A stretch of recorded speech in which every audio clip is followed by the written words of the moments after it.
Dutch Bangla ব্যাংকের ATM বুথে কিভাবে টাকা জমা দেবেন সিআরএম মেশিনে। এই জন্য আপনার কার্ডটি যে বাতি জ্বলে এই অপশনে ঢুকাতে হবে। ঢুকানোর পরে লেখা আছে সম্মানিত গ্রাহক অপেক্ষা করুন। অপেক্ষা করার পরে আপনি আপনার যে কার্ডে যে একটি 4 ডিজিটের পিন থাকে ওই পিনটি আপনি এখানে বসাবেন। পিনটি বসানোর পরে প্রিয় গাইস, তারপর আপনাকে লেখা আছে ওয়েট করুন। ওয়েট করার পরে আপনার এখানে তারপর দেখবেন যে অ্যাড ক্যাশ, এটির উপর ক্লিক করবেন। অ্যাড ক্যাশের উপর ক্লিক করার পরে আপনার টাকার বক্সটি খুলে যাবে।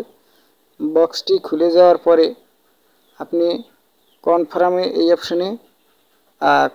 অপশনে ক্লিক করতে হবে। ক্লিক করার পরে প্রিয় গাইস, তারপর আপনাকে লেখছে যে ওয়েট করুন। তারপর আবার কনফার্মে ক্লিক করতে হবে নিশ্চিত করার জন্য।